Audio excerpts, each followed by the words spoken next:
저는 뭐 3년에 1억을 모으고 싶어요. 전 5년에 1억을 모으고 싶어요. 네네. 저는 집을 사고 싶어요. 뭐 이런 얘기들을 합니다. 네. 혹시 3년에 1억을 모으면 뭐 하실 거예요? 네. 이렇게 여쭤봐요. 네네. 혹시 3년에 1억 모으신다면 뭐 하실 거세요? 저요? 1억 네. 모으면 2억 모아야죠. 그쵸. 아니, 여튼 1억 모으면 뭐 생각은 안 해봤는데. 네. 네. 아니면 예를 들면 집을 사고 싶다고 했어요. 그럴 수 그럼 제가 이제 있죠. 물어보는 네. 거예요.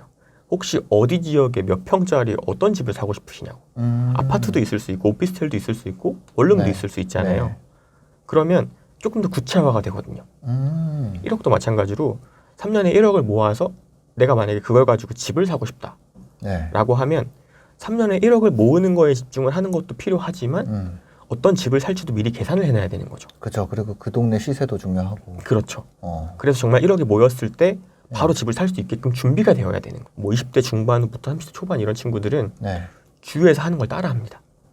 대부분 그렇죠. 네. 예, 누가 선배가 뭐 한다 그러면은 저도 할래요 이렇게 하거나 네. 아니면 뭐 입사 동기가 뭐 한다 그러면 나도 할래 이렇게 하거나. 네, 맞습니다. 누가 돈을 벌었다. 예. 내가 이걸 하고 있다. 이런 것들을 보여주면 네. 나도 해야겠구나. 저도 할래요. 네, 저도 많이 그런 거 많이 겪어요. 네. 대부분이 주식이 좀 그런 게 많죠. 네, 네. 나 이 종목 샀는데 괜찮아. 하면 그래? 하고 그냥 혼자 가만히 속으로 생각하다가 네. 집에 가서 따라서 사요. 그러니까. 네. 그런 경우도 좀 있고 네. 어떤 상품들을 막 이제 한다고 내가 뭐 펀드를 뭘 해. 네. 뭐 이런 얘기가 나오면 그냥 그거를 자연스럽게 찾아보고 같이 하게 되는 거죠. 그래서 보통 대부분 재테크라고 하면 주위에서 내가 이 오피스텔 샀으니까 나도 사야겠다. 이런 식으로 생각을 많이 하는데 제가 생각하는 시작하는 방법은 일단은 내가 어떤 기간 동안 뭘 해야겠다라는 걸 정의하고 그걸 시작하는 거. 그게 먼저인 것 같아요. 목표를 잡는 게 좀 먼저가 되는 거죠. 네. 저는 항상 재테크 얘기를 할 때 좀 다이어트랑 비유를 많이 하는데 내가 예를 들면 나는 살을 빼야겠다. 난 다이어트를 해야겠다. 라고 하면 방법은 크게 두 가지가 있을 거예요. 내가 먹는 걸 줄이고 운동을 하는 방법이 있을 텐데 네. 이거를 막 체계적으로 내가 원래 먹는 칼로리가 이만큼이니까 이렇게 줄이고 운동도 내가 할 수 있는 게 나는 뭐 이렇게 힙이 약하니까 스쿼트를 해야겠다거나 아니면 난 허리가 약하니까 허리 운동을 해야겠다거나 어깨를 길러야겠다거나 뭐 그런 식으로 구체적으로 정하고 할 수 있는 반면에 나 살 빼야겠어. 그러니까 일단 빼보자 하는 분들도 있어요. 네. 근데 제가 생각하기에는 아무래도 그냥 살을 빼보자 하고 당장 하시는 분들이 행동은 빠를 수 있지만 그거에서 이제 성공할 수 있는 확률은 조금 더 줄어드는 거죠. 그럴 수밖에 없죠. 네. 네. 그래서 따라 하시는 분들을 그냥 이제 목표 없이 하시는 분들을 그냥 보면 네. 예를 들면 주위에서 뭐 삼성전자가 좋다더라. 이거 사야 돼. 해가지고 따라서 사세요. 근데 어떤 분들은 그거에 대해서 분석을 하고 삼성전자랑 비슷한 기업들이 뭐가 있는지까지 공부를 해보고 또 어떤 분들은 삼성전자가 지금 한 30년, 40년 정도 가량 해가지고 100배 넘게 올랐거든요. 네. 그러면 그런 것들이 해외에도 있어요. 음. 뭐 베트남에도 삼성전자 비슷한 기업이 있고 뭐 러시아에도 있고 인도에도 있거든요. 아직 우리나라보다 덜 올라온 기업들에도 그러니까 덜 올라온 국가들에 있는 기업들도 비슷한 게 있을 텐데 네. 그런 것까지 같이 투자하시는 분들이 계시는 반면에 그냥 따라서 산 거예요. 네. 그러고 나가지고 그러면 그 사람이 팔라고 할 때까지 언제 팔아야 될지 모르는 거죠. 그렇죠. 내가 이거를 왜 샀고 이걸 투자했을 때 어떤 이익이 있고 그냥 오르면 기분은 좋고 떨어지면 기분이 안 좋은 것뿐이에요. 네. 그럼 이제 그런 분들은 물론 그런 분들도 운이 좋아서 이제 올랐을 때 팔아서 돈을 벌 수는 있겠지만 네네. 뭔가 자꾸 끌려다니게 되는 거죠. 내가 이거를 왜 투자를 했는지 이걸 해가지고 내가 얼마를 얻을 거고 그걸 가지고 뭘 할 건지 생각을 해놓는 사람이랑은 조금 차이가 있을 수밖에 없겠네요. 그렇죠. 그러면 일단 재테크 처음 시작할 때 중요한 거는 재테크 뭐 공부도 아니고 뭐도 아니고 그냥 일단은 목표를 설정하는 거. 목표에는 사실 항상 그거를 실천할 수 있는 단계가 수반이 돼야 되거든요. 네네. 그래서 구체적으로 액션 플랜이 있어야 돼요. 근데 그게 없이 그냥 제가 꿈인 거죠. 그 목표가 아니고 나는 3년에 10억 모을 거야, 100억 모을 거야 하는 거는 저는 사실 그걸 목표라고 보지는 않아요. 그죠. 네. 그거 그냥 꿈이죠. 제가 뭐 다이어트를 한다고 해도 네. 나 뭐 3개월 뒤에 20kg 뺄 거야. 네. 이거보다는 나는 이제 몇 킬로는 언제 동안 뺄 수 있으니까 그런 식으로 해가지고 결과적으로 어떻게 뺄 거야. 지금 내 상황에 맞는 목표를 잡아야 된다는 거죠. 그렇죠. 맞습니다. 예를 들면 뭐 3개월 안에 권상우 몸매 만들기 이런 거는 네, 그런 건 쉽지 않죠. 그러니까 그분도 배우로서 액션 배우로서 네. 그죠? 얼마나 많은 시간을 투자했을 텐데. 네, 맞습니다. 6개월 안에 권상우 몸매 만들기 이런 거. 네, 쉽지 않죠.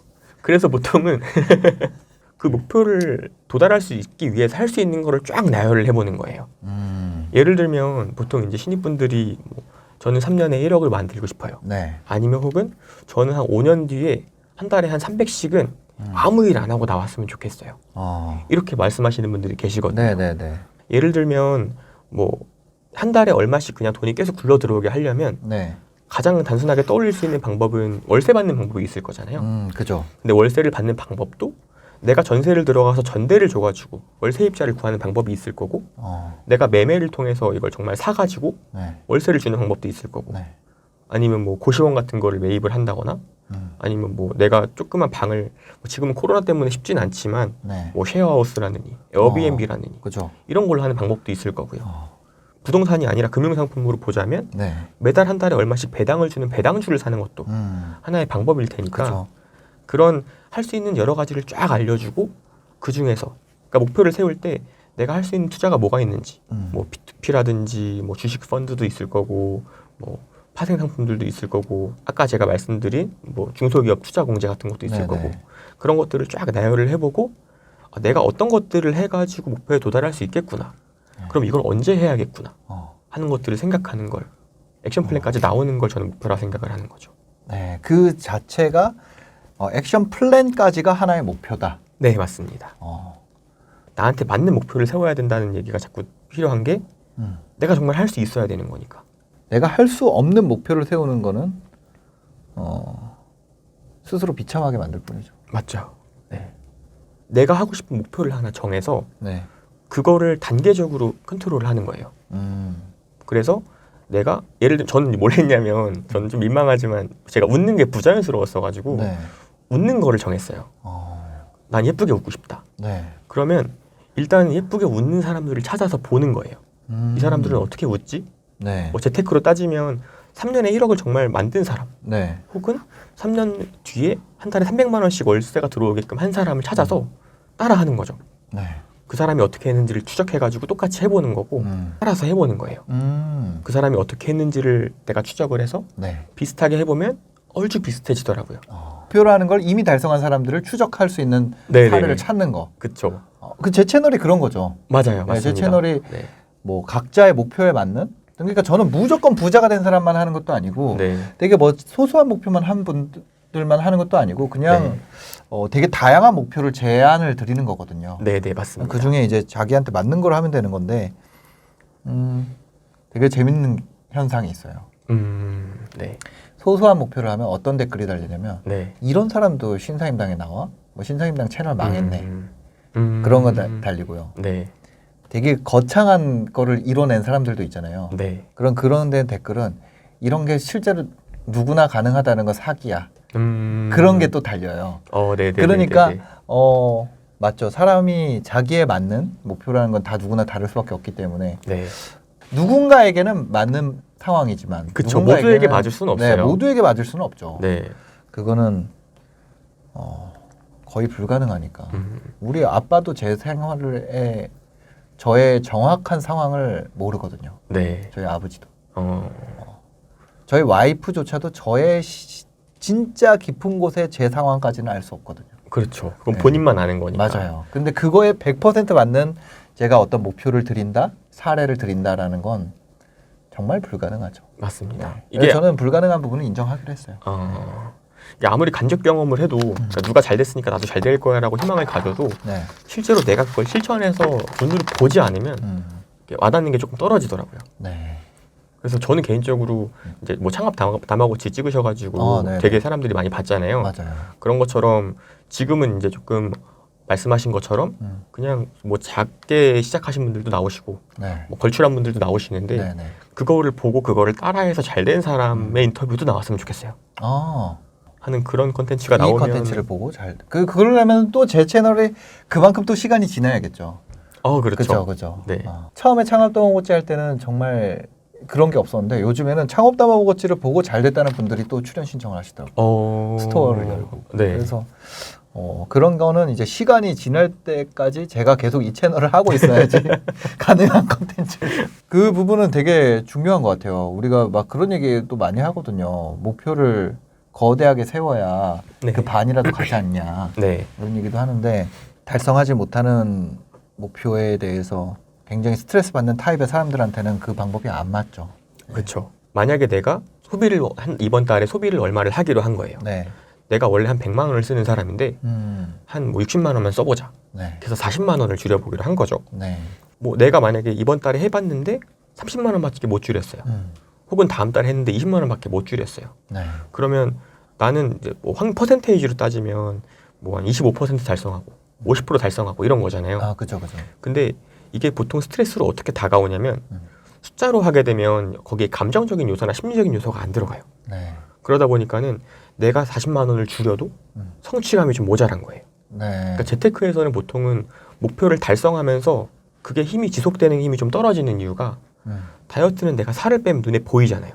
그렇죠. 그리고 그거에 대한 단순하게 숫자가 빠졌다는 숫자가 줄었다는 것뿐만 아니라 주위 사람들이 막 너 살 빠진 것 같아, 너 멋있어졌어, 이런 식으로 심리적인 게 들어가는데 네. 재테크는 내가 만약에 나는 이번 달에는 열심히 절약을 해서 100만 원을 모아야지 라고 해서 모았어요. 100만 네. 원을. 근데 그걸 가지고 사람들이 너 100만 원 모았어? 너 소비가 줄었네? 잘했네? 네. 이런 얘기를 안 해요. 그러다 보니까 저는 목표들도 네. 가급적이면 심리적인 걸 섞어줬으면 좋겠거든요. 아. 뭐 내가 만약에 40만 원을 줄여야 되는데 네. 그 중에서 40만 원을 다 줄이면 동그라미, 30만 원을 줄이면 뭐 네모, 네. 20만 원 줄이면 세모, 10만 원은 X, 이런 식으로 해서 내가 그냥 그림으로라도 그려놓으면 동그라미가 많아질수록 뿌듯한 거죠. 별건 아니에요. 똑같이 네. 뭐 0%에서 100%까지 숫자로 나타낼 수 있는 걸 네. 도식화를 하고 심리적인 요소를 넣으면 훨씬 더 그게 나한테 자극이 되고 좀 아하. 감정적인 만족감을 주지 않나. 애기한테 스티커 주는 것처럼. 맞습니다. 물론 이제 뭐 다양한 종목을 가지고 그걸 잘 항상 비슷한 원리 원칙으로 투자해서 잘 되신 분도 계시고, 또 어떤 분은 딱 3가지 종목만 보고 2가지만 보고 그거에 대한 걸 확실하게 아는 거예요. 네네. 이 주식은 이 정도 내려가면 무조건 사야 되고 네. 이 정도 내려가면 팔아야 돼 라는 게 있어서 네. 그것만 엄청나게 분석을 하시더라고요. 아. 나한테 잘 맞는 걸 딱 찾아서 그거에 집중하는 게 훨씬 좋을 수가 있어요. 그러다 보니까 저도 항상 이제 너가 할 수 있는 건 이러한 게 있어 하고 쫙 나열을 해주고 네. 배당주도 해보고 국내 주식도 해보고 펀드도 해보고 P2P도 해보고 다 해보는데 그러다 보면 맞는 게 나와요. 난 이게 재밌다. 포인트 투자는 거의 24시간 계속 보게 되거든요. 그죠. 거기에 빠지면 잠을 안 자요. 근데 그걸 되게 좋아하는 사람들이 있어요. 반대로 싫어하는 사람들도 있고. 네. 그러면 본인한테 맞는 게 나오는 거예요. 그러면 이제 그걸 극대화해가지고 네. 거기에 집중을 해서 공부하고 파고들면 나중에는 그것만 가지고도 재테크가 잘 되는 거죠. 돈을 모아야 되는 이유는 저는 자유라고 생각을 합니다. 자유. 자유를 누리기 위해서. 자유에는 저는 시간의 자유와 돈의 자유가 있다고 생각을 하는데 네. 돈이 많다고 해서 뭐 할 수 있는 게 모든 걸 할 수 있는 건 아니에요. 그렇죠. 하지만 돈이 없을 때의 힘듦을 넘길 수는 있죠. 돈이 없을 때의 고통과 힘든 일들을 내가 안 할 수는 있는 거예요. 네. 그러니까 돈 때문에 내가 뭐 돈 때문에 뭘 한다, 내가 돈 때문에 이러지, 이런 얘기는 안 할 수 있는 거죠. 그것만 안 해도.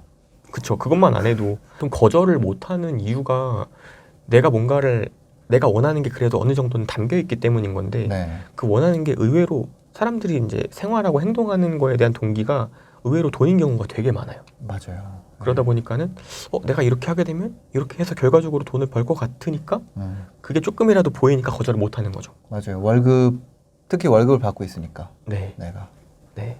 회사에서는 거절을 하기가 어렵죠. 그렇죠. 맞아요. 그러면 대부분 반응이 저 그럼 다음 달부터 할게요. 하고 이번 달에 모든 소비를 다 해요. 네. 하고 싶은 거 다 하고 쓸 거 다 쓰고 그러고 나가지고 저 이제 할게요. 네. 마치 저 다이어트 내일부터 할 거예요. 오늘은 폭식할게요. 네. 이런 거랑 비슷하거든요. 네. 그러다 보니까 저는 그것조차도 목표에 넣어야 된다고 생각을 해요. 내가 시작을 이때 할 거니까 준비를 이렇게 해야겠다. 네. 당장 딱 여기 땅에서 할 수 있는 게 많지 않잖아요. 준비 과정까지 목표에 넣어야 된다. 그렇죠. 제가 이제 우연하게 읽은 책 중에서 네. 뭐 5년 뒤의 삶을 생각하게 하는 책이 있었어요. 그래서 이제 그 책은 제가 적는 책이었거든요. 네. 그래서 막 따라 적어다 보니까 제가 나중에 뭘 하고 싶은지 뭘 원하는지가 나오더라고요. 어떤 걸 원하세요? 저는 여행하는 걸 굉장히 좋아해서 네. 뭐 세계 여행 가는 걸 좋아합니다. 그래서 이제 어떻게 하면 세계 여행을 갈 수 있을까를 한 3년 정도 계속 고민을 했었고, 네. 그래서 제가 한 최근 그러니까 올해는 2020년에는 사실 코로나 때문에 여행을 못 갔지만 2018년, 19년 뭐 이렇게 해가지고 지금까지 30몇 개국을 갔다 왔어요. 네. 저는 그렇게 할 수 있었던 이유가 돈이 있었기 때문이고 당연히 그리고 내가 돈이 있으면 여행을 가야겠다는 생각을 미리 했기 때문에 네. 내가 얼마를 모으면 어디를 가고 얼마를 갖고 있으면 어떻게 여행을 할 수 있다는 거를 미리 짰기 때문이라고 생각을 해요. 네. 너 나중에 뭐 될래? 뭐 저 교수요. 저 선생님이요. 저 의사요. 이렇게 얘기하는데 거기에는 뭔가 심리적인 게 빠져 있잖아요. 네. 돈도 저 1억 모을 거예요. 저 집 살 거예요. 이런 게 아니라 저는 1억을 모았을 때의 기쁨 혹은 내가 집을 샀을 때의 행복함. 네. 집이라는 게 뭐 아늑하기도 하고 안정감을 주기도 하고 네. 항상 집에 가고 싶게 하기도 하고 뭐 이런 여러 가지가 있잖아요. 그죠. 그런 것들까지 같이 들어가야 네. 확실히 동기부여도 되고 실천도 빨라지는 거죠. 그게 좋은 것 같아요. 그때까지 과정. 네, 그때까지 과정이 주는 기쁨이 있잖아요. 그렇죠. 오히려 그게 넘어가고 나면 기쁨이 떨어지는 것 같아요. 회계사 준비하셨다 그랬잖아요. 네. 저는 이제 PD 준비를 했었거든요. 네네. 근데 PD가 뭐 물론 회계사 같은 전문직은 아니지만 취업 준비죠. 취업 준비를 했는데 네, 그 취업 준비를 해가고 뭔가 면접에 합격하고 뭐 필기 붙고 뭐 이러면서 거기에 합격하고 입사했을 때가 제일 기쁜 것 같아요. 그 그쵸. 통보 받았을 때. 네. 근데 그게 넘어가고 나면 그냥 그게 일상이 돼버리니까. 맞아요. 막상 일을 하게 되면 네. 되게 이제 루틴한 일을 계속 하게 되고 네. 지루하기도 하고. 그 전까지의 회계사 합격 그 쪽지라 그래야 되나? 공고? 네, 네, 그 맞아요. 공지? 그거 받았을 때가 제일 기쁘지 않았어요? 그렇죠. 네. 그죠? 딱 회계법인 들어가기 전까지 되게 좋았어요. 그래서 저도 전축도 마찬가지예요. 집을 산다 네, 뭐 그런 거 있잖아요. 그런 것도 계속 그게 쭉 쌓여 나갈 때 점점 내 목표에 다가가고 있다. 이 기쁨들 네. 그런 거를 좀 느낄 수 있으면 그걸 사고 나면 클라이막스가 지나는 거거든요. 그렇죠. 그렇죠. 네, 그래서 뭔가 그런 거 그 얘기를 좀 드리고 싶네요. 그러다 보니까 그 계획 자체가 달성돼가는 네, 그거의 기쁨들이 있으니까. 네, 맞습니다. 이게 저도 회계사도 그렇지만, 네. 그러니까 저는 정말 제가 막 목표라는 얘기를 왜 자꾸 드렸냐면, 네. 저는 그냥 되게 시키는 거 잘하는 사람이었어요. 돈을 모으고 싶었거든요. 네. 어릴 때부터. 그랬는데 부모님한테 여쭤봤죠. 돈을 모으려면 어떻게 해야 돼요? 네. 부모님이 이렇게 얘기하셨어요. 공부해. 좋은 학교 가. 전 좋은 학교 가면 될 줄 알고 네. 열심히 공부를 했죠. 네. 좋은 학교에 그래서 갔어요. 네. 그랬는데 달라지지 않더라고요. 돈이 안 모여 있어요. 그쵸. 돈이 안 모여있고 오히려 학비 나가고. 좋은 학교를 갔는데 내 통장을 자 좋은 학교 왔다. 통장 네. 까봤는데 그대로야. 그렇죠. 어. 그래서 그때도 마찬가지예요. 네. 대학교 딱 입학 그 허가라고 하나요? 네. 딱 그거 볼 때가 제일 행복했고 막상 학교 들어갔을 때는 네. 똑같았죠. 일상이 다시 되고. 네. 그래서 또 막 알아보니까 네. 저는 문과 출신인데 네. 문과에서는 이제 회계사가 그래도 자격증 중에서는 네. 제일 뭐 할만한 네. 그런 자격증 중에 하나예요. 전문직이 되려면. 네. 그래서 또 이제 여쭤봤죠 부모님한테. 전 돈을 많이 벌고 싶다. 어떻게 해야 되냐? 전문직을 되래요. 네. 전문직이 되래요. 그래가지고 공부를 해서 전문직 자격증 땄죠. 네. 저는 끝난 줄 알았어요 인생이. 사실 그 회계사 합격 통지 딱 받고 네. 이제 됐다. 인생 끝났다. 인생 끝났다. 공부가 뭐가 필요하고 그냥 열심히 내가 이렇게 돈 벌면서 지내면 되겠지. 네. 뭐 그냥 잘 지내다가 뭐 좋은 사람 만나서 결혼하고 뭐 이런 생각을 했죠. 네. 근데 회계법인에 딱 들어가는 순간 그게 아닌 거예요. 정말 열심히 일을 해야 되고 네. 돈을 벌기 위해서 공부도 굉장히 많이 해야 되고 그러다 보니까 저는 좀 사는 대로 생각을 했던 것 같아요. 네. 막 제가 목표에 대해 깊이 고민하지 않고 사실 제가 예전으로 돌아간다면 제가 만약 돈을 벌고 싶다면 돈을 많이 모으고 싶다면 돈을 많이 모은 사람들을 찾아서 그때 심사임당 유튜브가 없었지만 있었다면 그거 24시간 계속 보는 거죠. 그러고 아, 이 사람은 이렇게 돈을 모았구나. 저 사람은 저렇게 돈을 모았구나. 네. 생각을 하고 나서 그걸 따라가는 거죠. 네. 그랬으면 훨씬 빨리 뭐 제가 원하는 목표에 도달하지 않았을까. 이런 여행하는 삶. 네. 네. 여행하는 삶이랑 회계사 중에 선택하라 그런다면 여행하는 삶을 선택한다는 거죠. 그렇죠. 그러니까 이제 저는 이제 회계사라는 거는 어떻게 보면 그냥 직업인 거잖아요. 네. 예를 들면 PD가 되고 싶으셨다고 했는데 네네. PD도 하나의 직업인 거고 직업이죠. 진짜 내가 하고 싶은 건 연출을 해가지고 많은 사람들이 보는 영상을 맞아요. 송출하는 거고 네. 어떻게 보면 지금 그 목표에 도달하고 계신 거고 저도 마찬가지로 내가 막 회계사가 돼서 막 뭐 회사의 가계부를 잘 관리하고 뭐 이런 꿈을 가졌다면 회계사가 아니어도 가능한 거예요. 네. 제가 회사의 가계부를 잘 다루고 싶다. 그걸 개인으로 축소를 해서 내가 개인들의 재무 관리를 해주고 싶다. 네. 저는 이런 목표에 달성을 한 거죠. 그런 것처럼 하나의 네. 뭐 그냥 수단이지 않나. 알겠습니다. 오늘 또 이렇게 새해 벽두부터 와주셔서 감사합니다. 아, 감사합니다. 네. 마지막으로 지금 재테크 시작하려는 분들에게 네. 한마디 하고 마무리하면 될 것 같습니다. 네. 재테크를 시작하시려는 분들이 일단 저는 쭉 말씀드린 것처럼 내가 어떤 식으로 살고 싶다. 내가 몇 년 뒤에 어떻게 하고 싶다라는 걸 정하시고 할 수 있는 게 굉장히 많을 거예요. 그래서 뭐 주식으로 대박이 나신 분도 있고 부동산 경매로 대박이 나신 분들도 있고 다양할 텐데 일단 해보시는 거죠. 이것저것. 해보면서 그냥 남이 하라고 하니까 하는 게 아니라 이렇게 했더니 이렇게 되더라 하는 원리들을 좀 깨우치다가 분명 자기한테 맞는 게 있으실 거예요. 아, 이거구나. 이게 나랑 잘 맞는구나 하면 그걸 좀 더 깊이 공부하시면서 결과적으로 내가 원하는 목표에 도달할 수 있게끔 단계별로 실천하시는 게 중요하지 않나 라는 생각을 합니다. 각자에 맞는 단계를 만들자. 네. 알겠습니다. 오늘 영상 보시고 도움이 되셨다면 구독과 좋아요, 댓글까지 부탁드리겠습니다. 영상 봐주셔서 감사합니다. 행복한 하루 되세요. 네, 감사합니다.